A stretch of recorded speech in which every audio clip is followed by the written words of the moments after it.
Sa hapunan ng pamilya, tumawag ng security ang aking manugang. Alisin niyo ang matandang pulubi na to sa mesa.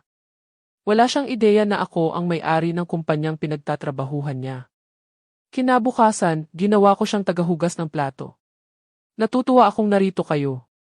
Sundan niyo ang aking kwento hanggang sa dulo at i-comment ang lungsod kung saan kayo nanonood para makita ko kung gaano kalayo na ang narating ng aking kwento.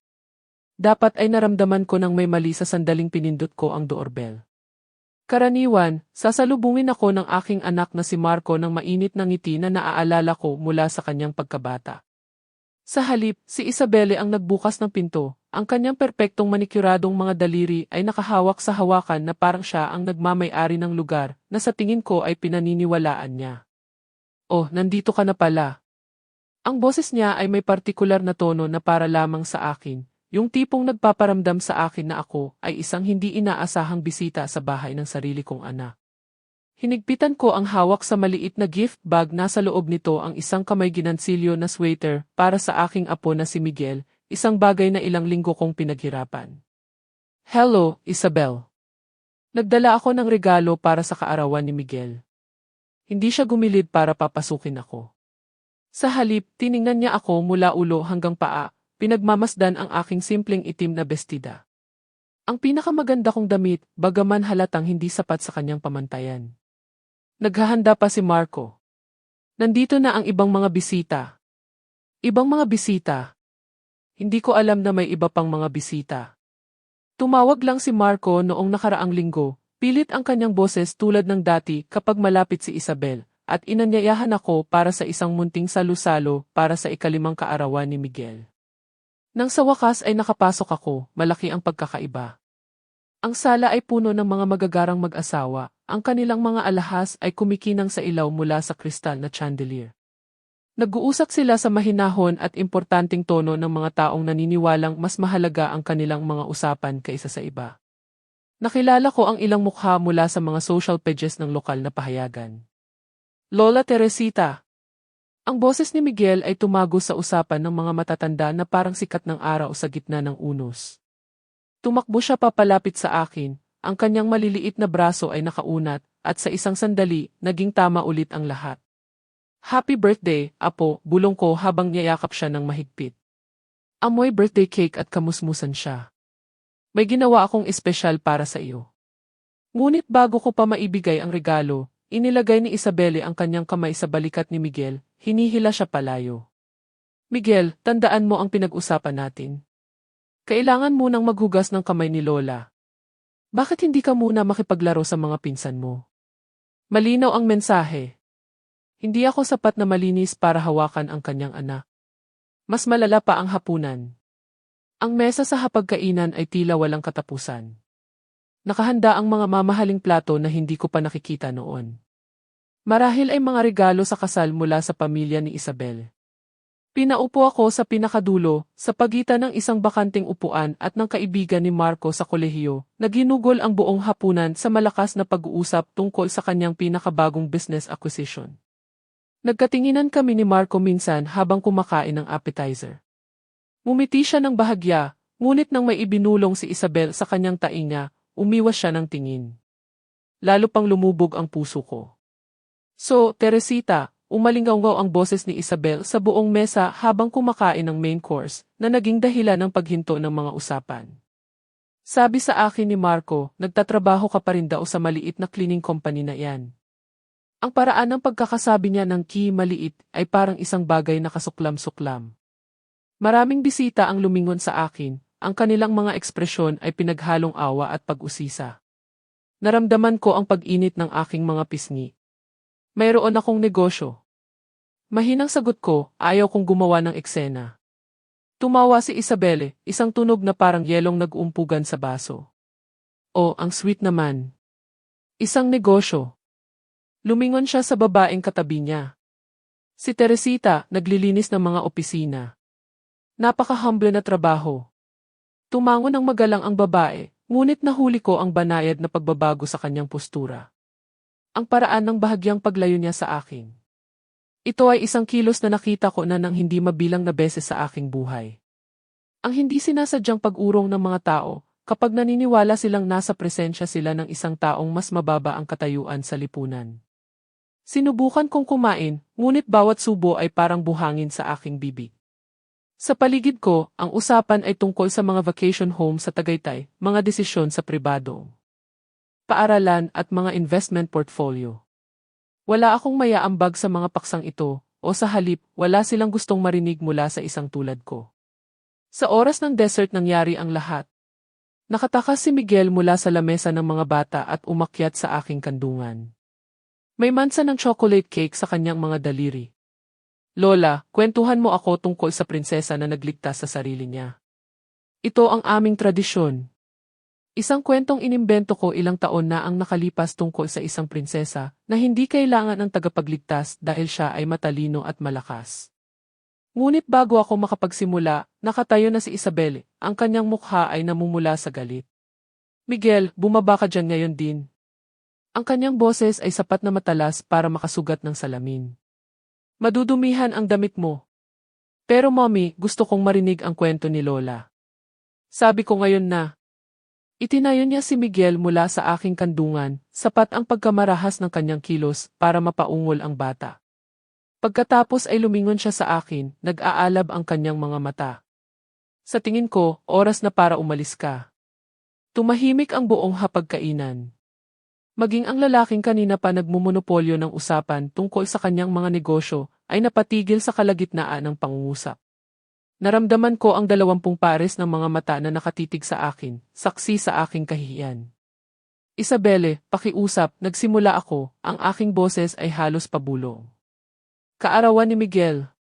Security, malakas niyang sigaw kahit walang security na naroroon. Paki-escort ang babaeng ito palabas. Ginugulo niya ang hapunan ng aming pamilya. Dahan-dahang tumayo si Marco, maputla ang kanyang mukha. Isabel, nanay ko yan. Nanay mo, sabi niya, bawat salita ay tumutulo ng kamandag. Hindi nabibilang sa isang mesa kasama ng mga disenteng tao. Tignan mo siya, Marco. Ipinapahiya ka niya. Ipinapahiya tayo. Ipinapahiya ang anak natin. Hindi ko na maalala ang pagtayo. Hindi ko na maalala ang paglakad papunta sa pinto. Ang naaalala ko lang ay ang tunog ng sarili kong tibok ng puso na dumadagundong sa aking mga tainga at ang bigat ng 20 tingin na sumusunod sa akin palabas. Sa pinto, lumingon ako isang beses, umaasang mahuli ang tingin ni Marco, umaasang maisasabihin siya, may gagawin siya. Nakatingin siya sa kanyang plato. Ang malamig na hangin ng gabi ay tumama sa aking mukha nang lumabas ako. Nanginginig ang aking mga kamay kaya't hirap akong mahanap ang susi ng aking sasakyan. Habang kinakapa ko ang aking purse, nakita ko ang sarili ko sa rearview mirror.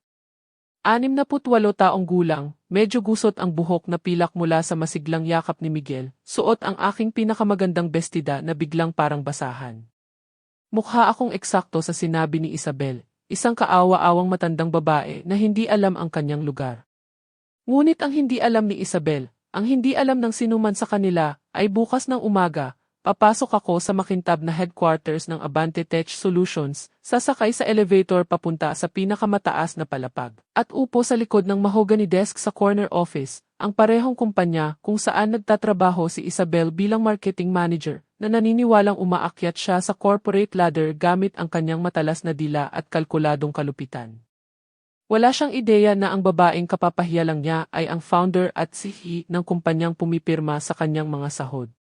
Habang nagmamaneho ako pa uwi sa tahimik na mga kalye, sa wakas ay kalmado na ang aking mga kamay sa manibela, gumawa ako ng desisyon. Gusto ni Isabel na turuan ako kung saan ang aking lugar. Bukas, tuturuan ko siya kung saan ang sa kanya. Dumating ako sa Abante Tech Solutions ng 6 oras 30 minuto ng umaga, 2 oras bago ang aking karaniwang oras. Tahimik ang gusali sa maagang liwanag ng umaga. Ang salaming harapan nito ay sumasalamin sa maputlang kalangitan na parang salamin. Itinayo ko ang kumpanyang ito mula sa wala 35 taon na ang nakalipas. Noong mga panahong pinagtatawanan ang ideya ng isang babaeng magsisimula ng isang tech business. Ngayon, mayroon na itong mahigit 2,000 empleyado sa 3 rehiyon. Ang security guard, si Mang Jose, ay mukhang nagulat na makita ako ng maaga. Magandang umaga, Jim Black Reyes. Ang aga niyo po yata ngayon. Hindi ako makatulog, sabi ko sa kanya na siyang katotohanan. Ginugol ko ang halos buong gabi sa pag-ulit ng bawat sandali mula sa hapunan, bawat malupit na salita, bawat maawaing tingin mula sa ibang mga bisita. Ang aking opisina ay sumasakop sa buong hilagang silangang sulok ng ika-negatibo, 42 palapag. Ang mga bintanang mula sahig hanggang kisame ay nag-aalok ng malawak na tanawin ng lungsod, ngunit ngayong umaga ay halos hindi ko ito tiningnan. Sa halip, dumiretso ako sa aking computer at binuksan ang database ng mga empleyado. Isabel Michelle Reyes, Marketing Manager, Digital Campaigns Division, na HR 18 buwan na ang nakalipas. Tinitigan ko ang kanyang larawan sa empleyado, ang parehong mapanlibak ng ngiti na suot niya kagabi nang tawagin niya akong kaawa-awang matandang babae. Ayon sa kanyang file, napahanga niya ang hiring manager sa kanyang i-dynamic na personalidad at makabagong paraan sa pakikipag-ugnayan sa kliyente. Ang kanyang sahod ay mas malaki pa kaysa sa kinikita ng karamihan sa loob ng 2 taon. Binuksan ko pa ang kanyang mga tala, mga performance review, mga takdang proyekto, mga feedback form mula sa mga kasamahan. Ang nalaman ko ay nagpasikmura sa akin. 3 Formal na reklamo ang isinampa laban sa kanya sa nakaraang taon, lahat ay mula sa mga matatandang empleyado. Si Aling Margaret, 61, mula sa accounting, ay nagreklamo na kaya siyang pinahiya ni Isabel sa isang budget meeting, tinawag ang kanyang mga pamamaraan na luma na at iminungkahi na. Tumabi na siya para sa isang taong nakakaintindi ng modernong negosyo. Ang reklamo ay na-dismiss matapos sabihin ni Isabel na ipinaglalaban lamang niya ang kahusayan. Si Mang Roberto, 58, mula sa IT Support, ay nagulat na pinilit siya ni Isabel na mag-overtime sa kanyang mga personal na proyekto habang sinisigawan siya tungkol sa kanyang mabagal na processing speed at hindi makasabay sa mga mas batang isip. Muli, na-dismiss matapos magpatunay ang supervisor ni Isabel sa kanyang mataas na pamantayan.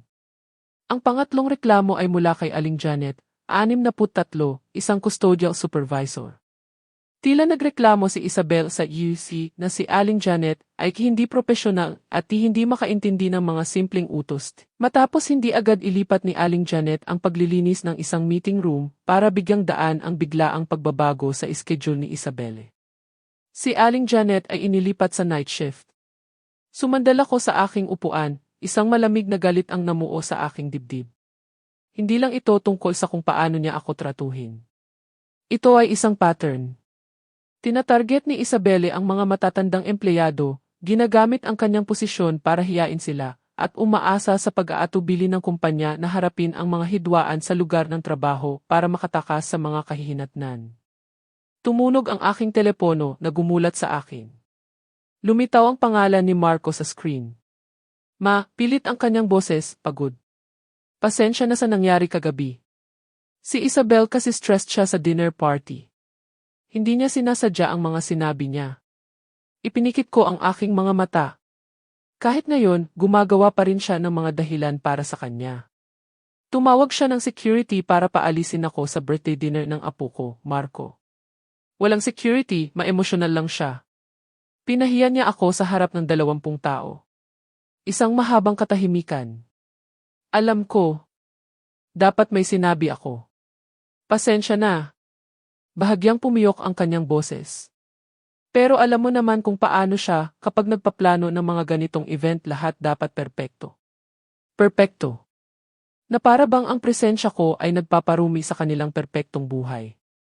Kailangan ko ng oras para mag-isip, sabi ko sa kanya. Siyempre. Pero baka sa susunod, kung pwede sanang mag-ayos ka ng kaunti. Alam mo naman kung gaano kahalaga ang itsura sa mga kaibigan ni Isabel. Pagkatapos kong ibaba ang telepono, umupo ako ng tahimik sa mahabang panahon. Ang aking anak, ang aking mabait at malambing na anak, na dati ipinagtatanggol ang mga nasaktang ibon at ibinibigay ang kanyang baon sa mga kaklaseng nakakalimot, ay hinihiling ngayon sa akin na baguhin kung sino ako para lang mapaunlakan ang kalupitan ng kanyang asawa. Pagsapit ng 8:00, abala na ang opisina. Pinanood ko mula sa aking bintana ang mga empleyado na pumapasok sa gusali, sumasakay sa mga elevator papunta sa kani-kanilang palapag, nagsisimula sa kanilang mga gawain. Sa gitna nila ay si Isabelle, marahil ay nagrereklamo sa mga kasamahan tungkol sa kanyang mahirap na biyenan na hindi alam ang kanyang lugar. Tinawagan ko ang aking assistant, si Elena. 15 taon na siyang kasama ko, nagsimula bilang sekretarya at umangat bilang executive assistant. Siya rin ay 62 taong gulang. Eksakto ang tipo ng mga empleyado na tila gustong-gustong targetin ni Isabelle. Elena, kailangan kong kunin mo ang ilang personnel files para sa akin. Tahimik lang. Siyempre. Sinong mga empleyado? Magsimula ka sa Digital Campaigns Division. Gusto kong makita lahat. Performance reviews, project reports, internal communications. At Elena, lalo na gusto kong makita ang anumang talaan na may kinalaman sa pakikipag-ugnayan sa mga matatandang staff. Huminto si Elena. Matagal na siyang nagtatrabaho sa akin para malaman kung may namumuong problema. Dapat ko bang itanong kung tungkol saan ito? Huwag pa. Pero may pakiramdam ako na magkakaroon tayo ng ilang pagbabago dito. Isang oras ang lumipas, bumalik si Elena na may dalang isang tumpok ng mga file na kumumpirma sa aking pinakamasamang pangamba. Ang dibisyon ni Isabelle ang may pinakamataas na turnover rate sa kumpanya, partikular sa mga empleyadong higit sa 50 taong gulang. Ang mga exit interview ay nagpakita ng isang pattern ng mga reklamo tungkol sa ageist attitudes at the hostile work environment, ngunit sa paano man ay hindi ito nakarating sa aking mesa. Nakahanap ako ng mga talaan ng mga email ni Isabelle, nakaprint at nakafile ayon sa patakaran ng kumpanya. Isang palitan ng email sa isang kasamahan ang nagpanginig sa aking mga kamay sa galit. Can you believe na pinapatrabaho nila ako kasama si Aling Janet sa Reyes Project? Halos hindi marunong gumamit ng smartphone yung matandang yun. Bakit ba natin pinapanatili ang mga dinosaur na ito? Sinasakop lang nila ang espasyo na pwedeng mapunta sa mga taong talagang nakakaintindi ng modernong workplace. Ang Reyes Project, isang kampanya para sa isang bagong kliyente na inangkin ni Isabel ang kredito, na nagbigay sa kanya ng malaking bonus. Si Aling Janet, ang 63 taong gulang na custodial supervisor na inilipat sa gabi, ang nakabuo ng paunang konsepto sa isang brainstorming session na kasama ang mga support staff. Kinuha ko ang aking telepono at idinayal ang extension 4247, Human Resources. Jenny speaking. Jenny, si Teresita Reyes ito. Kailangan kitang makita sa aking opisina kaagad. At dalhin mo ang organizational chart para sa Digital Campaigns Division. 20 minuto ang lumipas, si Jenny ay nakaupo sa tapat ng aking mesa, maputla ang kanyang mukha habang ipinapaliwanag ko ang aking natuklasan. Regreth Reyes, wala po akong ideya na ganito kalawak ang sitwasyon. Ang ilan sa mga reklamong ito ay dapat na agad na ini-escalate sa inyong opisina. Dapat nga, sang-ayon ko. Pero hindi na nagsasabi sa akin na mas marami tayong problema kaysa sa isang empleyado lang. Gayunpaman, sa ngayon, gusto kong mag-focus kay Isabel Mitchell Reyes. Kinakabahang tumango si Jenny. Ano po ang gusto niyong gawin ko? Sumulong ako, naging malinaw na ang aking desisyon. Gusto ko siyang ilipat kaagad. Ngayon din ni. Sa aling departamento po. Naisip ko si Aling Janet na nagtatrabaho sa night shift dahil nakita siyang i-inconvenience ni Isabel. Naisip ko si Aling Margaret na siyensyahay na pinahiya dahil sa paggamit ng mga pamamaraan na matagumpay na gumana sa loob ng mga dekada. Naisip ko si Mang Roberto na pinilit mag-overtime sa mga personal na proyekto habang tinatawag na mabagal at luma. Food services. Tagahugas ng plato. Nanlaki ang mga mata ni Jenny. Rec Reyes, napakalaking demotion po niyan. Tiyak na magsasampa siya ng reklamo. Hayaan mo siya. Sabihin mo sa kanya na bahagi ito ng isang bagong inisyatiba ng kumpanya para maunawaan ng mga management personnel ang lahat ng aspeto ng ating operasyon. Sabihin mo sa kanya na pansamantala lang ito habang nire-restructure ang kanyang dibisyon. At kung tumanggi siya, umiti ako, ngunit walang init dito.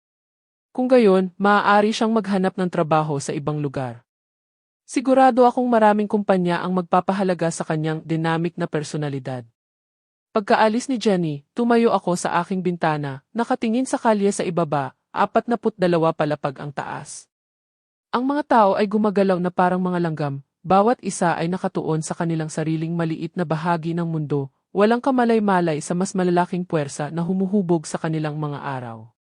Bukas, magre-report si Isabel sa basement cafeteria. Magsusuot siya ng hairnet at maghugas ng mga plato sa mga industriya na lababo, katrabaho ang mga taong minamaliit niya bilang mga dinosaur at sagabal.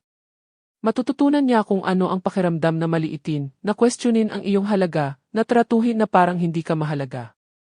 At gagawin niya ang lahat ng iyon nang hindi nalalaman na ang babaeng pinahiya niya kagabi ang siyang maihawak ng kanyang kinabukasan. Kinuha ko ang aking telepono para tawagan ang cafeteria manager. May mga kailangang gawin. Ang cafeteria sa basement ng Abante Tech Solutions ay maingay dahil sa patuloy na tunog ng mga industrial dishwasher at paghahanda ng pagkain. Ang singaw ay umaakyat mula sa malalaking lababo kung saan kinukuskos at nililinis ang mga plato bago isalang sa mga commercial washer. Ito ay marangal na trabaho, ang uri na nagpapatakbo sa isang kumpanya, ngunit hindi nakikita ng karamihan sa mga taong nakikinabang dito. Nakatayo ako sa service corridor na nakasuot ng uniforme ng maintenance na hiniram ko sa facilities department. Sa edad na 68, madali akong mapagkakamalang isa sa mga matatandang staff ng paglilinis. Ang aking buhok na pilak ay nakatago sa ilalim ng isang baseball cap at may dala akong clipboard para kumpletuhin ang aking disgis. 3 araw na si Isabel dito. Sa bintana ng serbisyo sa kusina, pinanood ko siyang nahihirapan sa industrial spray nozzle. Ang kanyang designer manicure ay gasgas at sira na. Suot niya ang karaniwang hairnet at plastic na apron, ngunit ang kanyang mukha ay may ekspresyon ng halos hindi mapigilang galit na naging dahilan para bigyan siya ng malawak na espasyo ng ilang kasamahan niya. Nakakainis talaga to, bulong niya kay Aling Maria, ang babaeng katrabaho niya. May master's degree ako sa marketing. Nagmamanage ako ng multimilyong pisong campaign portfolio. Ngayon, pinaghugas nila ako ng plato na parang isang ordinaryong putol ni Aling Maria, matalas ang kanyang boses. Siya ay mga 55 taong gulang na may mga kalyadong kamay na nagsasabi ng maraming taon ng hirap sa trabaho. Sa tingin mo ba, ang trabahong ito ay nagpapababa sa amin kaysa sa iyo? Namula ang mukha ni Isabelle. Hindi yan ang ibig kong sabihin. Ang ibig ko lang sabihin, mas mataas ang kwalifikasyon ko para dito. Lahat tayo ay kwalipikado para sa isang bagay, iha, sabi ni Aling Janet, na naghahanda ng mga gulay sa katabing istasyon. Nakilala ko siya mula sa mga file, ang babaeng inireklamo ni Isabel, na inilipat sa night shift. Hindi alam ni Aling Janet na ang kanyang tormentor ay nakatayo lamang ilang talampakan ang layo, ngunit may dignidad sa anumang marangal na trabaho. Umirap si Isabel nang hindi nakatingin si Aling Janet. Madaling sabihin para sa kanya. Malamang buong buhay na niya itong ginagawa. Naramdaman kong nagtiim ang aking panga. Kahit dito, kahit na napilitang maghugas ng plato, hindi mapigilan ni Isabel na maliitin ang iba. Nag-vibrate ang aking telepono dahil sa text mula kay Marco. Ma, may pinagdadaanan si Isabel sa trabaho. May restructuring daw. Stressed na stressed siya. Pwede ba tayong mag-dinner ngayong weekend? Tayong 3 lang. Nag-reply ako. Pag-iisipan ko. Pero alam ko na ang sagot ko. Ang panonood kay Isabel sa nakalipas na 3 araw ay nagpakita sa akin na ang kanyang kalupitan ay hindi lang para sa mga hapunan ng pamilya. Ito ay kung sino siya, nakahabi sa kanyang pagkatao. Sa ika-4 na araw, nagpa siya akong lumapit. Pumasok ako sa kusina sa oras ng lunch rush, kung kailan ang ingay at gulo ay magbibigay ng perpektong takip. Lumapit ako sa dish pit kung saan nagtatrabaho si Isabel, na ngayon ay mukhang talunan na. Ang kanyang blonde na buhok ay luiloy sa ilalim ng hairnet at may maitim na bilog sa ilalim ng kanyang mga mata. Excuse me, sabi ko, sinadyang pagaspangin ang aking boses at magdagdag ng kaunting accent. Kailangan kong linisin ang sahig sa paligid ng iyong istasyon. Halos hindi ako tiningnan ni Isabel. Kahit ano. Huwag ka lang haharang sa daan ko. Nagsimula akong mag-mop sa paligid ng kanyang mga paa, inilalagay ang aking sarili na sapat na malapit para marinig ang kanyang usapan kay Luis, isang binatang lalaki na sinusubukang tulungan siyang masanay sa trabaho. Hindi ko maintindihan kung bakit nila ako pinapagawa nito, reklamo ni Isabel, kinakaskas ang mga tira-tirang pagkain sa plato ng may hindi kinakailangang lakas. Siguradong yung matandang hukluban sa Yuki ang may gawa nito. Hindi niya ako gusto. Umiling si Luis. Mabait naman si Ma'am Jenny. Baka totoo ngang pansamantala lang to tulad ng sabi nila. Pansamantala, GTS, sabi ni Isabel. Parusa to para sa isang bagay. Hindi ko lang malaman kung ano. Ikinumpas niya ang kanyang kamay na may sabon sa paligid ng kusina. Tignan mo ang lugar na to, tignan mo ang mga taong to, hindi ako nabibilang dito. Hoy, mahinang sabi ni Luis. Masipag ang mga taong ito. Mabubuting tao sila. Mapait na tumawa si Isabel. Mabubuting tao. Luis, gumising ka. Ito ang mga taong hindi nagtagumpay sa ibang lugar. Nandito sila dahil wala silang kakayahan o talino para gumawa ng mas maganda. Huminto ako sa pagmumop, humigpit ang hawak ko sa handle. Sa paligid namin, nagpatuloy ang ritmikong gulo ng kusina, ngunit pakiramdam ko ay nakatayo ako sa isang bula ng katahimikan, pinoproseso ang narinig ko. Yung babaeng yun doon, patuloy ni Isabel, tumango kay Aling Janet. Malamang hindi man lang nakatapos ng high school. At yung babaeng may accent na nandito kanina, baka illegal pa yan. Dapat magpasalamat sila sa anumang trabahong makukuha nila. Hindi komportable ang itsura ni Luis. Isabel, hindi yan, hindi ano. Hindi totoo, bahagyang tumaas ang boses ni Isabel. Tignan mo, alam kong masakit pakinggan, pero may mga taong ipinanganak para mamuno at may mga taong ipinanganak para sumunod. May mga taong ipinanganak para lumikha ng halaga at may mga tao na para lang sa maintenance. Para lang sa maintenance. Na para bang ang mga taong nagpapanatili sa kumpanya na nagsisigurong ang mga empleyadong tulad ng dati niyang sarili ay makapag-focus sa kanilang mahahalagang trabaho ay mas mababang uri ng tao. Nagpatuloy ako sa pagmumop, metodikong gumagalaw sa paligid ng kusina, nakikinig sa patuloy na komentaryo ni Isabel sa kanyang mga katrabaho. Pinuna niya ang Tagalog ni Aling Maria, tinawag na naive si Luis sa pagtatanggol sa mga matatandang manggagawa at gumawa ng mga mapanirang komento tungkol sa itsura ni Aling Janet. Ang pinakamasama, sabi niya habang binabanlawan ang isang tumpok ng mga plato, ay malamang na gustong-gusto ito ng biyenan ko. Malamang nakaupo siya sa kanyang maliit na apartment, tumatawa kung paano bumagsak ang kanyang matagumpay na manugang. Nanlamig ang aking dugo. Kahit dito, kahit na dinaranas ang mga kahihinatnan ng kanyang sariling mga kilos, iniisip niya kung paano sisihin ang iba. Ang biyanan mo, tanong ni Luis. Isa siyang kaawa-awang matandang babae na iniisip na may utang na loob sa kanya ang mundo dahil lang matanda na siya. Dumating siya sa birthday party ng anak ko na parang pupunta sa isang garage sale. Ipinahiya ang asawa ko sa harap ng lahat ng aming mga kaibigan. Kinailangan ko siyang paalisin. Sa paraan ng pagkukwento niya, siya ang biktima, ang naagrabyado. Walang binanggit tungkol sa pagtawag ng security. Walang pag-amin sa kahihiyang idinulot niya. Sa bersyon ni Isabel ng mga pangyayari, siya ay isang babaeng pinoprotektahan lamang ang kanyang pamilya mula sa isang kahiyahiyang kamag-anak. Mukhang mahirap siyang pakisamahan, diplomatikong sabi ni Luis. Isa siyang mapait na matandang babae na naiinggit sa kung anong meron kami, sagot ni Isabel. Ginugol niya ang buong buhay niya sa paggawa ng manual na trabaho, at hindi niya matanggap na ang anak niya ay nagpakasal sa isang taong may class, isang taong may pinag-aralan. Gusto niya kaming hilahin pababa sa kanyang antas. Manual na trabaho. Tulad ng ginagawa niya ngayon, tulad ng ginagawa ng mga taong nakapaligid sa kanya araw-araw ng may dignidad at pagmamalaki. Natapos ko ang pagmumop at nagsimula ng umalis, ngunit pinigilan ako muli ng boses ni Isabel. Alam mo ba kung ano ang nakakainis na parte? Naaawa pa ang asawa ko sa kanya. Sa tingin niya dapat akong humingi ng tawad sa pagprotekta sa aming pamilya mula sa kahihiyan. Can you believe that?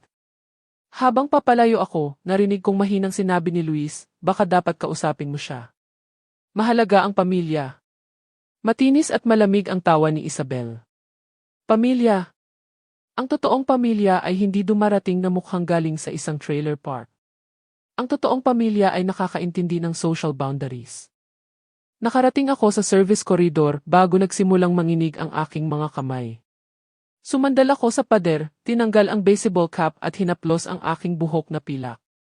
3 araw ng paghugas ng plato, ng pagkakita kung paano namumuhay ang karaniwang tao, ng pagtatrabaho kasama ang mga taong dati niyang minamaliit at wala siyang natutunan. Kung mayroon man, lalo pa niyang pinanindigan ang kanyang mga prejudice. Nang gabing iyon, tumawag ulit si Marco.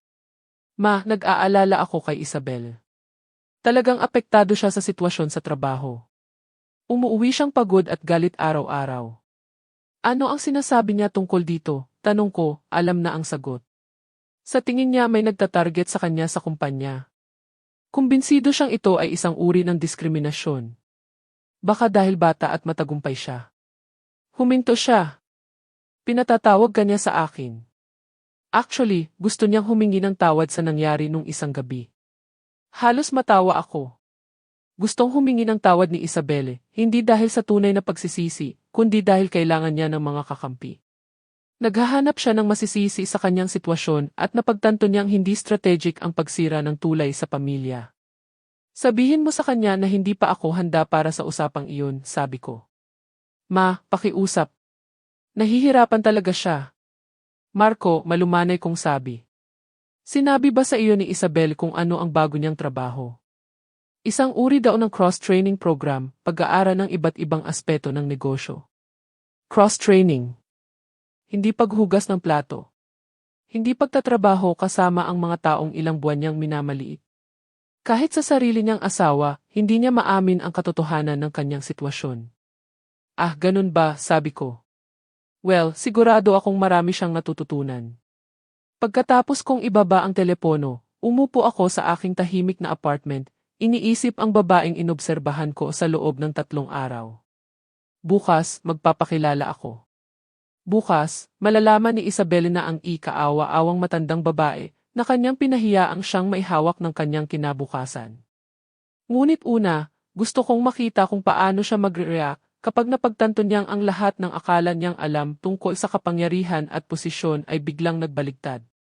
Dumating ako sa opisina ng mas maaga kaysa karaniwan noong Biyernes ng umaga. Naging malinaw ang aking desisyon sa isang gabing walang tulog. Ang halos 1 linggong panonood kay Isabelle ay nagkumpirma ng aking hinala. Hindi siya natututo ng empatya mula sa kanyang karanasan sa kusina, natututo siya ng sama ng loob. Tumingin si Elena nang pumasok ako, napansin ang determinadong ayos ng aking mga balikat. Ano po ang maipaglilingkod ko sa inyo ngayon, Givre Reyes? Kailangan kong mag-ayos ka ng isang meeting. Isabel Mitchell Reyes, sa opisina ko, 10:00. Huminto ako sa aking pinto. At Elena, siguraduhin mong sa pangunahing elevator siya dadaan. Gusto kong maglakad siya sa executive floor. Eksaktong 10:00, narinig ko ang boses ni Elena sa intercom.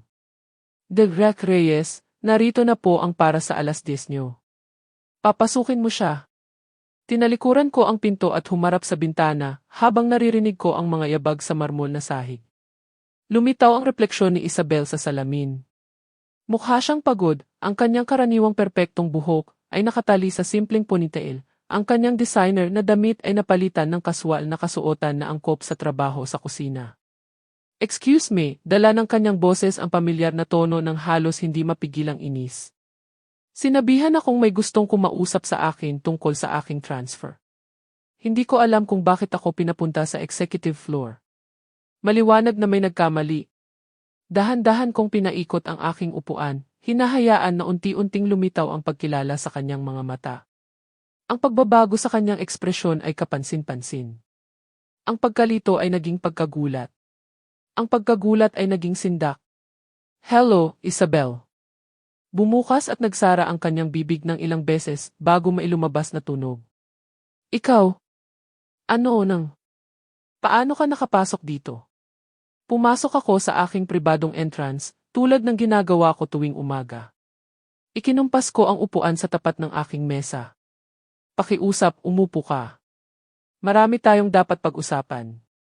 Nanatili siyang nakatayo, ang kanyang mukha ay nagpapalit-palit ng emosyon na parang slot machine.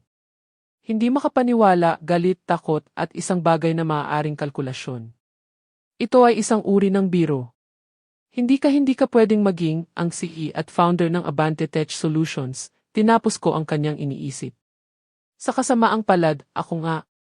Sa loob ng 35 taon. Napaupo si Isabel sa upuan na para bang nawala ng lakas ang kanyang mga binti. Pero sa hapunan, sabi mo nagtatrabaho ka sa isang cleaning company. Sinabi kong may-ari ako ng isang negosyo. Ikaw ang nag-akala na ito ay isang cleaning company. Sumandal ako sa aking upuan, pinag-aaralan ang kanyang mukha. Madalas, nakikita ng mga tao kung ano ang inaasahan nilang makita, hindi ba? Nanahimik siya sa mahabang sandali, malinaw na mabilis ang takbo ng kanyang isip. Nang magsalita siyang muli, nagbago ang kanyang boses. Mas malambing na may pahiwatig ng karismang ginamit niya para umakyat sa corporate ladder.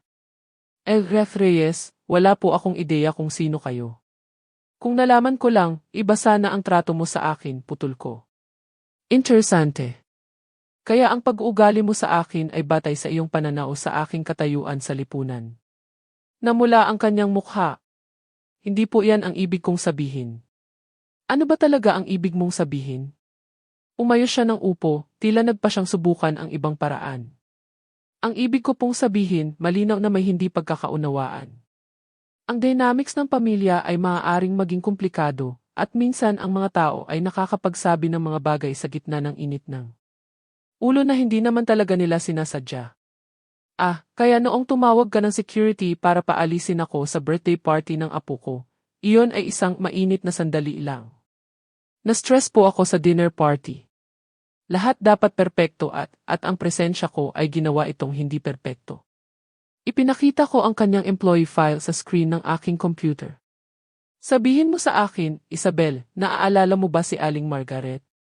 Ang biglaang pagbabago ng paksa ay ikinagulat niya. Sino po? Si Aling Margaret, 61 taong gulang mula sa accounting department. Pinahiya mo siya sa isang budget meeting, iminungkahing tumabi na siya para sa isang taong nakakaintindi ng modernong negosyo. Ang mga mata ni Isabel ay palingalinga sa opisina, naghahanap ng daan palabas na hindi naman umiiral. Iyon ay isang profesional na hindi pagkakasundo. Minsan kailangan mong maging direkta sa negosyo. Paano si Mang Roberto? IT support. Pinag-overtime mo siya sa iyong mga personal na proyekto habang sinasabihan siyang hindi makasabay sa mga mas batang isip. May mataas po akong standards. At si Aling Janet, nagreklamo ka na hindi siya profesional dahil hindi niya agad na-accommodate ang iyong biglaang pagbabago sa schedule. Inilipat siya sa night shift dahil sa iyong reklamo. Nagsimulang gumuho ang maingat na binuong composure ni Isabel. Hindi ko po maintindihan kung ano ang kinalaman nito. Lehitimong mga issue sa trabaho po yon. Ipinaharap ko sa kanya ang screen ng aking computer, ipinapakita ang listahan ng mga reklamong isinampa laban sa kanya. 3 formal na reklamo tungkol sa age discrimination sa loob ng 18 buwan. Lahat ay na-dismiss dahil naniniwala ang iyong supervisor na pinapanatili mo lang ang mataas na pamantayan. Dahil totoo po yon. Pinapanatili mo ba ang mataas na pamantayan noong sinabi mo kay Luis na ang mga tao sa kusina ay nandoon dahil wala silang kakayahan o talino para gumawa ng mas maganda? Nawala ang kulay sa kanyang mukha. Kayo-kayo yung nasa kusina. Araw-araw nitong linggo, nakikinig sa iyong pagmamaliit sa mga masisipag na tao bilang maintenance, pinapanood kang walang natututunan mula sa iyong karanasan maliban sa kung paano sisihin ang iba sa iyong sitwasyon. Bigla siyang tumayo, tuluyan nang nawala ang kanyang maskara. Entrapment ito. Hindi niyo pwedeng manmanan ang mga empleyado. Maaari kong obserbahan ang kultura sa lugar ng trabaho ng sarili kong kumpanya. Ang nahanap ko ay isang empleyado na sistematikong tinatarget ang mga matatandang manggagawa na naniniwalang ang katayuan sa lipunan ang nagtatakda ng halaga ng tao at walang pangunahing empatya na kailangan para sa pamumuno. Ginagawa niyo to dahil sa hapunan, sumabog ang akusasyon mula sa kanya. Personal na paghihiganti ito. Tumayo rin ako, lumipat sa bintana na tanaw ang lungsod. Alam mo ba kung saan ko itinayo ang kumpanyang ito, Isabel? Sa ideya na ang inobasyon ay nagmumula sa paggalang sa bawat pananaw, na ang karunungan ay may maraming anyo, at na ang halaga ng isang tao ay hindi natutukoy sa kanyang edad o pinagmulan. Lumingon ako pabalik sa kanya. Kinakatawan mo ang lahat ng ipinaglaban ko sa aking karera. Kaya, ano ang mangyayari ngayon, halos pabulong na ang kanyang boses. Sisisantihin niyo ba ako? Depende sa iyo. Kumislap ang pag-asa sa kanyang mga mata. Ano pong ibig niyong sabihin? Mayroon kang pagpipilian. Maaari kang magpatuloy sa pagtatrabaho sa kusina, matutunan kung ano ang ibig sabihin ang tratuhin sa paraang ginawa mo sa iba. Baka sa huli ay magkaroon ka ng pag-unawa sa kung paano nakakaapekto ang iyong mga kilos sa mga tao. At ang isa pang opsyon, maaari kang mag-resign ngayon. Bibigyan kita ng neutral na reference na babanggitin ang iyong mga kasanayan sa marketing nang hindi idinedetalye ang mga dahilan ng iyong pag-alis. Tinitigan niya ako sa mahabang sandali at nakita ko siyang tinitimbang ang kanyang mga opsyon. Sa wakas, nagsalita siya at ang kanyang mga salita ay nagsiwalat ng lahat ng kailangan kong malaman tungkol sa kanyang pagkatao. Blackmail ito. Ginagamit niyo ang inyong posisyon para pilitin akong umalis dahil hindi ko alam kung sino kayo.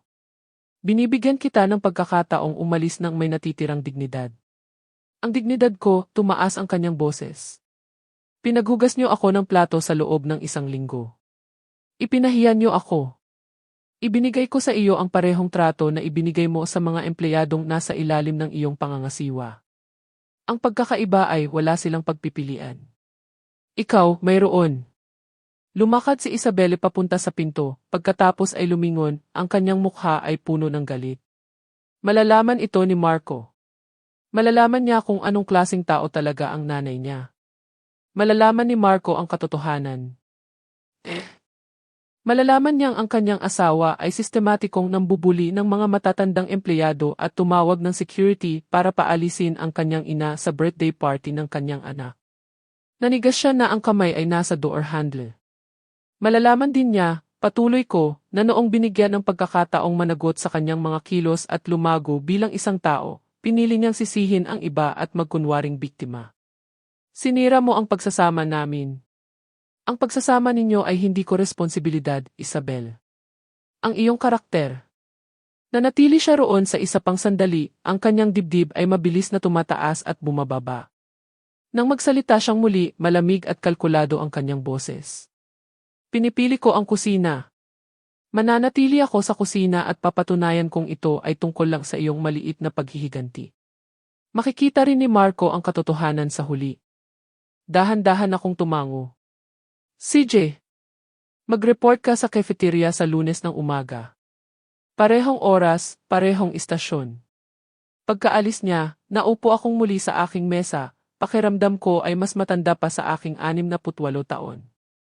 Umasa akong ang pagsisiwalat ng katotohanan ay mag-udyok sa kanya na magmuni-muni na baka piliin niyang gamitin ito bilang pagkakataon para sa paglago. Sa halip, pinili niya ang pagsuway at panlilinlang. Babalik siya sa kusina hindi para matuto, kundi para magtiis. Ilalarawan niya ang kanyang sarili bilang biktima ng isang mapaghiganting matandang babae, hindi kailanman aaminin na ang kanyang kasalukuyang sitwasyon ay direktang resulta ng kanyang sariling kalupitan. Nag-vibrate ang aking telepono dahil sa text mula kay Marco. Pwede ba tayong mag-lunch ngayon? May gustong sabihin sa iyo si Isabel. Tinitigan ko ang mensahe sa mahabang panahon bago mag-reply. Medyo abala ako ngayon. Siguro sa ibang pagkakataon na lang. Dahil alam ko na kung ano ang gustong sabihin ni Isabel. Gusto niyang aminin kung sino ako para gamitin ang aming koneksyon sa pamilya upang makatakas sa mga kahihinatnan ng kanyang mga kilos. Gusto niyang isalungat si Marco sa akin sa pamamagitan ng paglalarawan sa sarili bilang biktima ng aking hindi makatwirang mga inaasahan. Ngunit ang usapang iyon ay darating sa aking mga tuntunin, hindi sa kanya. At kapag nangyari iyon, malalaman ni Marco ang ilang hindi komportableng katotohanan tungkol sa babaeng pinakasalan niya at sa inang hindi niya naipagtanggol. Ang pagtutuos ay malayo pa sa pagtatapos. Dumating ang tawag noong Martes ng gabi, 3 linggo pagkatapos ng aking komprontasyon kay Isabelle. Pilit ang boses ni Marco, dala ang bigat ng isang taong sa wakas ay napilitang makita ang isang hindi komportableng katotohanan. Ma, kailangan nating mag-usap. Tayong 3. Ibinaba ko ang aking tasa ng tsaa, napansin ang panginginig sa kanyang boses. Tungkol saan partikular? Tungkol sa sitwasyon sa trabaho ni Isabel. Tungkol sa nangyari sa kaarawan ni Miguel. Tungkol sa lahat. Huminto siya at narinig ko ang mga mahinang boses sa background. Si Isabel, tinuturuan siya, walang duda. Sinabi niya sa akin kung sino ka talaga. At ano ang nararamdaman mo tungkol doon? Isang mahabang katahimikan. Nalilito. Galit. Hindi ko maintindihan kung bakit hindi mo sinabi sa akin na pag-aari mo ang kumpanyang pinagtatrabahuhan niya. Hindi mo naman tinanong kung anong klase ng negosyo ang pag-aari ko, Marco. Nag-akala ka, tulad niya. Hindi yan ang punto, ang punto ay minamanipula mo ang kanyang trabaho. Pinarurusahan siya dahil sa mga personal na isyu ng pamilya. Ipinikit ko ang aking mga mata. Kahit ngayon, kahit na alam na ang katotohanan, ipinagtatanggol pa rin niya ito. Iyan ba ang sinabi niya sa iyo? Sinabi niya sa akin na pinaghugas mo siya ng plato sa loob ng ilang linggo bilang isang uri ng paghihiganti. Hindi ganyan ang nanay na kilala ko. Kung gayon, baka hindi mo ako kilala ng lubusan tulad ng inaakala mo. Tulad ng hindi mo kilala ang iyong asawa ng lubusan tulad ng inaakala mo. Anong ibig mong sabihin dyan? Ibig sabihin, dapat nating pag-usapan ito ng personal. Ngayong gabi, sa apartment ko, 8:00. Dumating sila 15 minuto ang huli. Malinaw na naghanda si Isabel. Nakaistilo ang kanyang buhok, perpekto ang kanyang makeup, ang kanyang damit ay maingat na pinili upang magpakita ng isang imahe ng propesyonal na kakayahan na pinahina ng personal na pag-uusig. Mukhang pagod si Marco, naiipit sa pagitan ng dalawang babaeng dapat niyang mahalin, ngunit malinaw na hindi niya naiintindihan. Naghanda ako ng kape sa aking maliit na sala, ang parehong simpleng espasyo kung saan ako nanirahan sa nakalipas na 10 taon. Ang pagkakaiba sa pagitan ng apartment na ito at ng kanilang malawak na bahay sa suburb ay hindi nakaligtas sa sinuman sa amin. Nagsimula si Marco, umupo sa aking lumang sofa. May sinabi sa akin si Isabel na ilang nakakabahalang bagay tungkol sa kung ano ang nangyayari sa kanyang trabaho. Sigurado akong mayroon nga. Nanatili akong nakatayo, ang aking mga kamay ay magkadikit sa aking likuran. Ano ba talaga ang sinabi niya sa iyo? Sumulong si Isabel, ang kanyang ekspresyon ay isang maingat na pinaghalong sakit at determinasyon. Sinabi ko sa kanya na ginagamit mo ang iyong posisyon para hiyain ako. Na inilipat mo ako sa pinakamasamang trabaho sa kumpanya bilang parusa sa isang hindi pagkakasundo sa pamilya. Isang hindi pagkakasundo sa pamilya, dahan-dahan kong inulit ang parirala. Iyan ba ang tawag mo rito? Putol ni Marco. Ano man ang nangyari sa kaarawan ni Miguel, hindi tama ang paggamit ng iyong negosyo para ayusin ang mga personal na issue. Hindi ganyan ang kilala kong ikaw. Tama ka.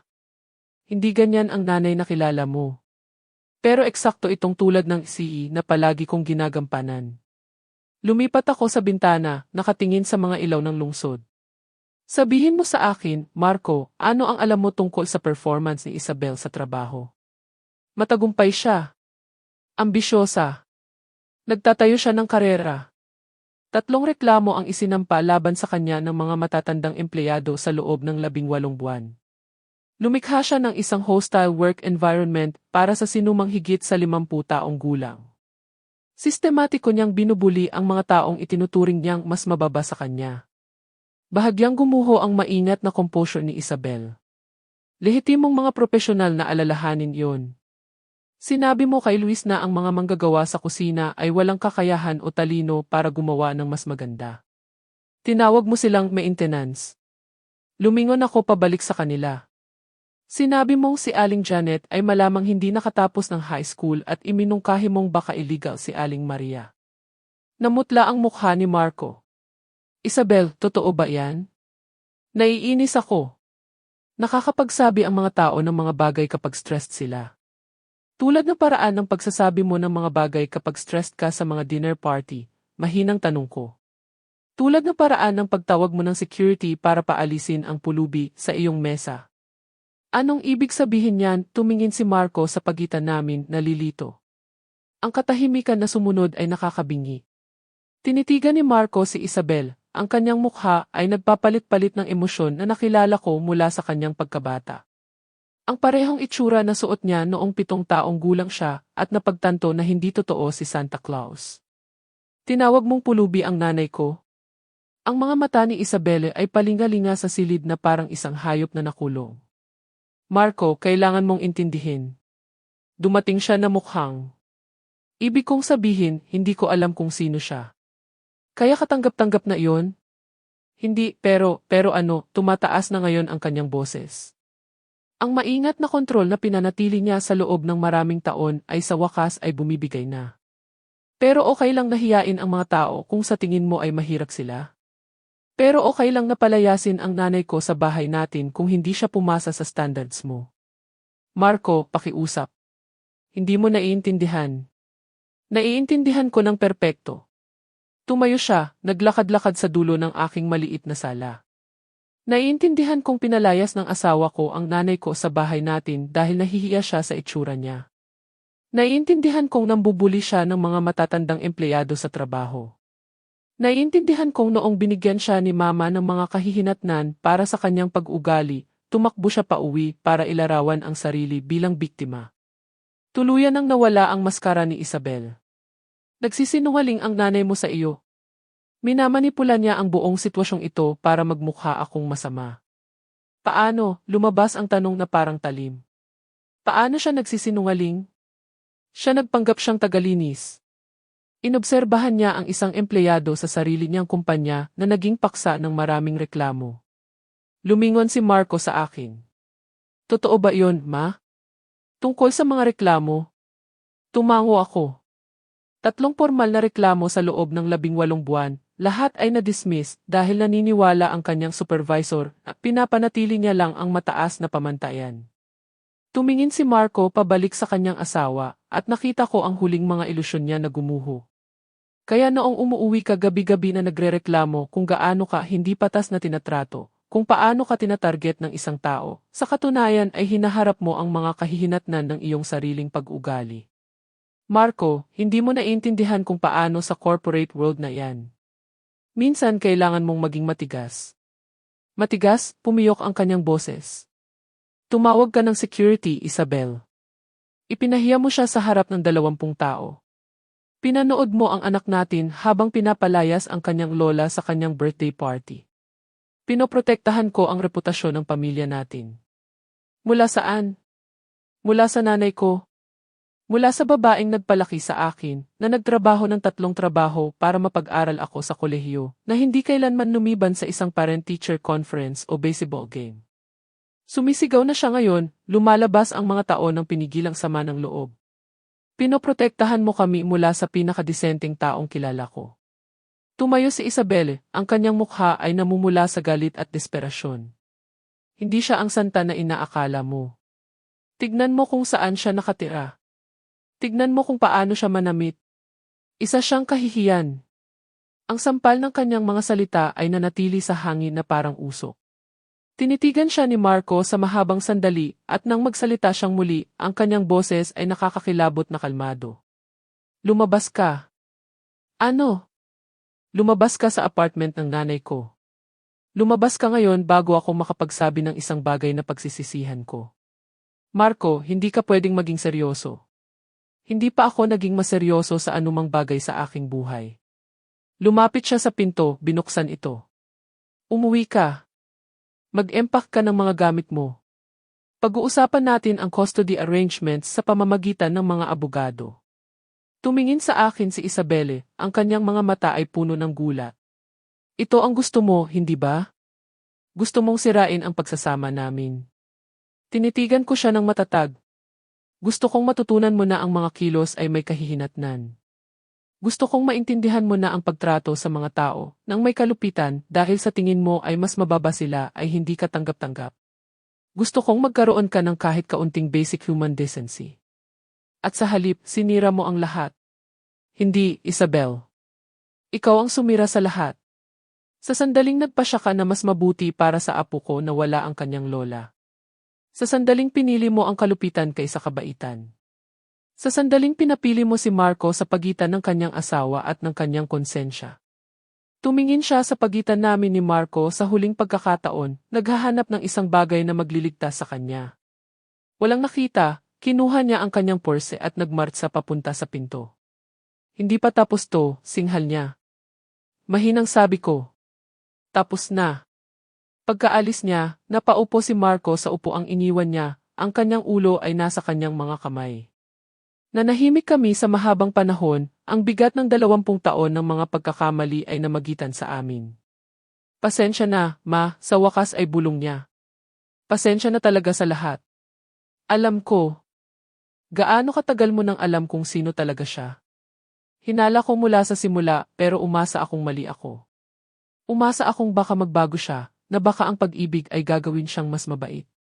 Tumingin siya sa akin, mapula ang kanyang mga mata. Ano ang mangyayari ngayon?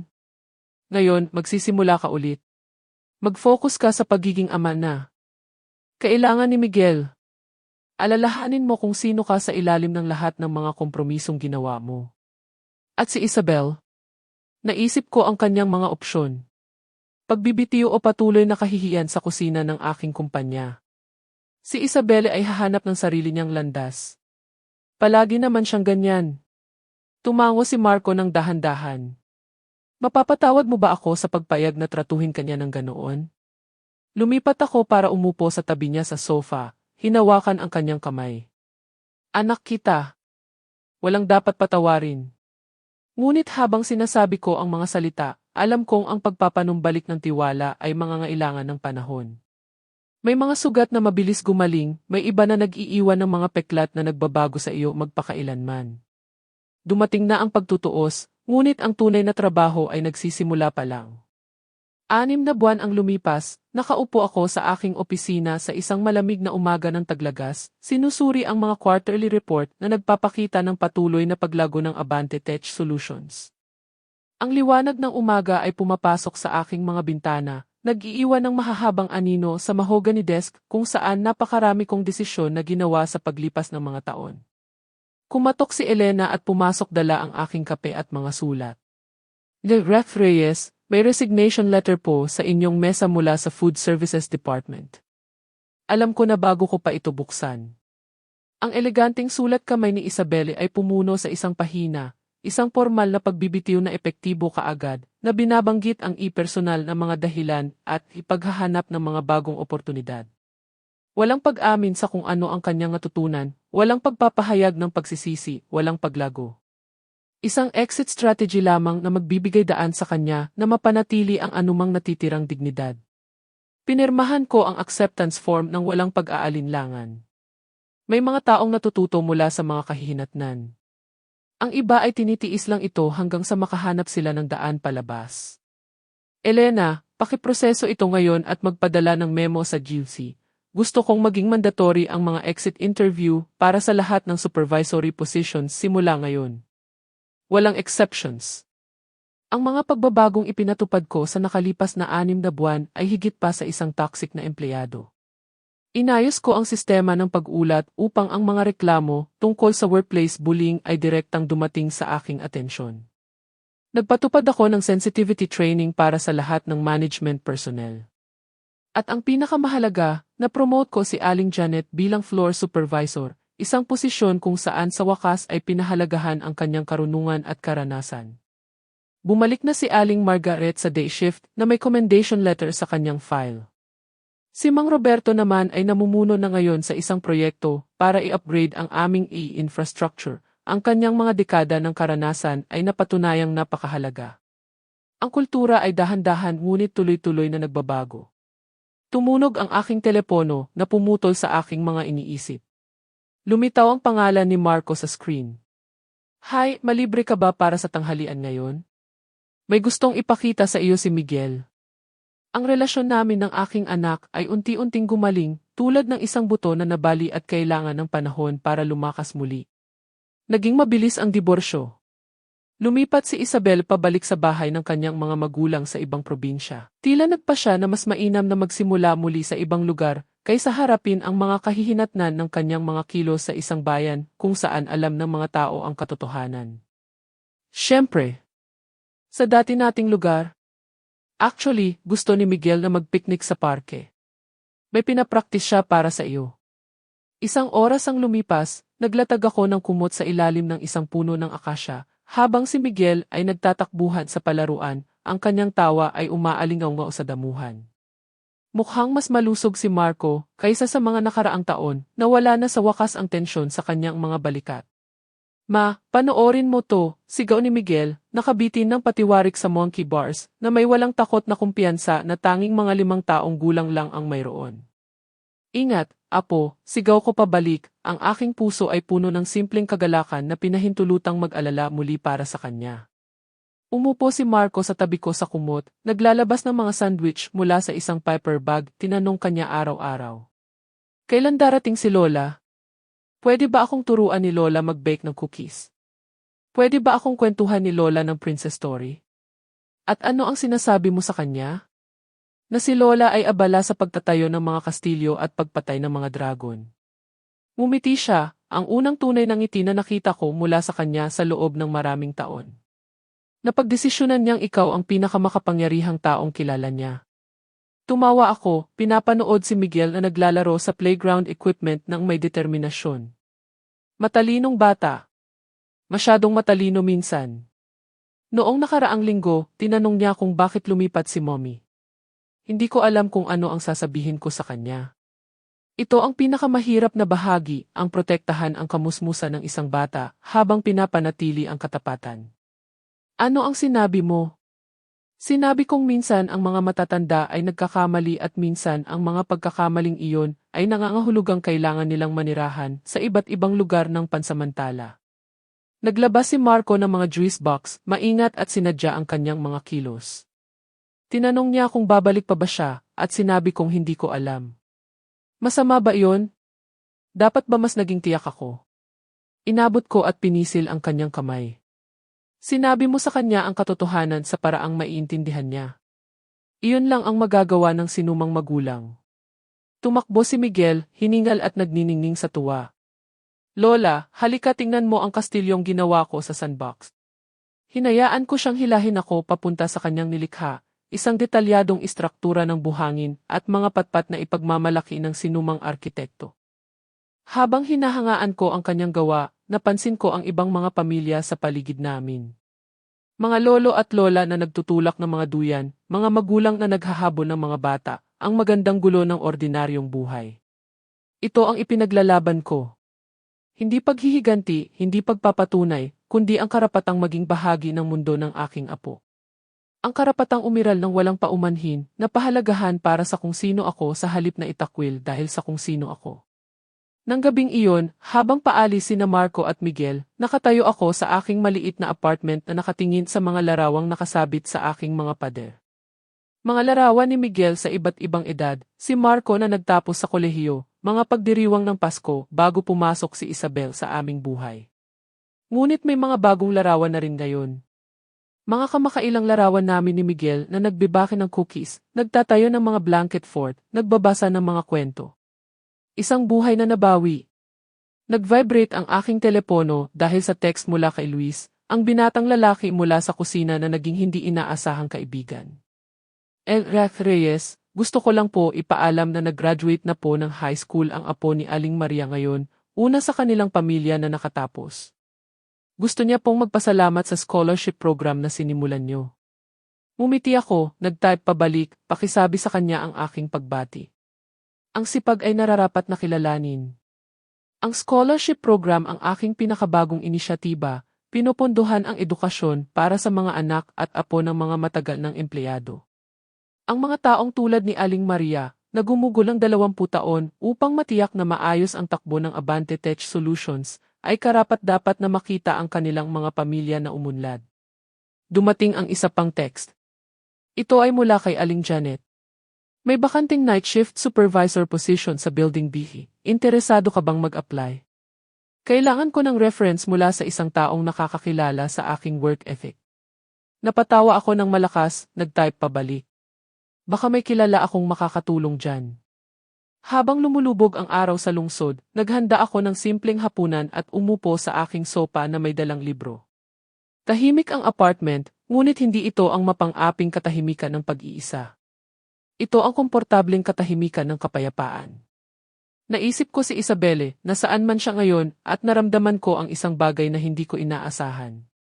Hindi kasiyahan sa kanyang pagbagsak, kundi kalungkutan sa mga oportunidad na kanyang sinayang. Maaari sana siyang natuto mula sa kanyang karanasan sa kusina.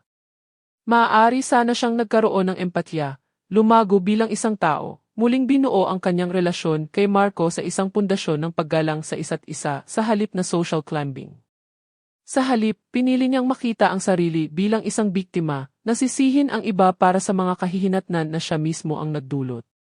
May mga taong ginugugol ang kanilang buong buhay sa pagtakas sa pananagutan, hindi na pagtatanto na ang kalayaang hinahanap nila ay maaari lamang magmula sa pagkuha ng responsibilidad para sa kanilang mga pagpili. Tumunog ang aking telepono sa huling pagkakataon. Si Marco ulit. Mapinatatawag ka ni Miguel para sabihin goodnight. Nag-aalala siyang baka malungkot ka. Narinig ko ang boses ng aking apo sa background. Sabihin mo kay Lola, takot ang mga dragon sa dilim, kaya dapat iwanan niyang bukas ang mga ilaw. Sabihin mo sa kanya, iiwanan ko ang mga ilaw na bukas, sabi ko, nakangiti. At Marco, salamat. Para saan? Sa pagpili na makita ang katotohanan noong ito ay mahalaga. Pagkatapos naming mag-usap, iniwan ko nga ang isang maliit na ilaw na bukas sa kusina. Hindi dahil takot ako sa mga dragon, kundi dahil nag-aalala si Miguel sa akin. At ang pag-alalahanin ay isang pribilehiyo na halos mawala sa akin. Natulog ako ng gabing iyon na iniisip ang tungkol sa kapangyarihan. Hindi ang uri na nagmumula sa mga titulo sa korporasyon o katayuan sa lipunan, kundi ang uri na nagmumula sa pag-alam sa iyong halaga at pagtangging tanggapin ang anumang mas mababa. Ang uri na nagbibigay daan sa iyong ipaglaban ang iyong sarili at ang iba kahit na ito ay mahirap. Ang uri na nagmumula sa pagpili ng dignidad kaysa sa kaginhawahan, katotohanan kaysa sa kaginhawahan. Inakala ni Isabel na naiintindihan niya ang kapangyarihan. Naniniwala siyang nagmumula ito sa pagmamaliit sa iba, sa pag-akyat sa mga social ladder, sa pagpapakasal sa isang pamilya na itinuturing niyang mas mababa sa kanyang tunay na mga pangarap. Napagkamalan niya ang kalupitan bilang lakas, ang manipulasyon bilang talino. Ngunit ang tunay na kapangyarihan, ang uri na nagtatagal, ang uri na nagtatayo sa halip na sumisira, ay nagmumula sa pag-angat sa iba. Nagmumula ito sa paggamit ng iyong posisyon para protektahan ang mga hindi kayang protektahan ang kanilang sarili. Nagmumula ito sa pag-unawa na bawat tao ay maihalaga anuman ang kanilang edad, kanilang accent, kanilang edukasyon, o kanilang titulo sa trabaho. Itinayo ko ang Abante Tech Solutions sa mga prinsipyong iyon 35 taon na ang nakalipas, at ipagtatanggol ko sila hanggat ako'y humihinga. Kinabukasan, gigising ako at babalik sa aking opisina kung saan ipagpapatuloy ko ang gawain ng pagbuo ng isang kultura ng kumpanya na batay sa paggalang at dignidad. Susuriin ko ang mga aplikasyon para sa scholarship program, aaprobahan ang mga promosyon para sa mga karapat-dapat na empleyado, at sisiguraduhing hindi na maulit ang mga pagkakamali ng nakaraan. Ngunit ngayong gabi, natulog lang ako ng malalim, mapayapang tulog ng isang taong lumaban para sa kung ano ang mahalaga at nanalo. Hindi sa pamamagitan ng paghihiganti o ganti, kundi sa pamamagitan ng tahimik, patuloy na paglalapat ng mga kahihinatnan, at ang hindi natitinag na paniniwala na lahat ay nararapat na tratuhin ng may pangunahing dangal. Nabawi ko ang aking lugar sa aking pamilya at sa aking kumpanya. Naprotektahan ko ang iba mula sa uri ng pagtrato na aking tiniis. At ang pinakamahalaga, naipakita ko sa aking apo na ang kanyang lola ay tunay na makapangyarihan. Hindi dahil kaya niyang saktan ang mga tao, kundi dahil pinili niyang tulungan sila. Iyon ang uri ng kapangyarihan na sulit na taglayin. Ang uri na nagtatayo ng mga legacy sa halip na sirain sila. Ang uri na lumilikha ng liwanag sa halip na kadiliman. Ang uri na nagbibigay daan sa iyong matulog ng mapayapa dahil alam mong ginawa mo ang tama. Ngayon, gusto kong malaman ang tungkol sa inyo na nakinig sa aking kwento. Ano ang gagawin niyo kung kayo ang nasa aking kalagayan? Naranasan niyo na ba ang isang bagay na katulad nito? Mag-comment sa ibaba. At pansamantala, iniiwan ko sa huling screen ang 2 pang kwento na paborito ng channel at tiyak na magugulat kayo. Salamat sa panonood hanggang dito.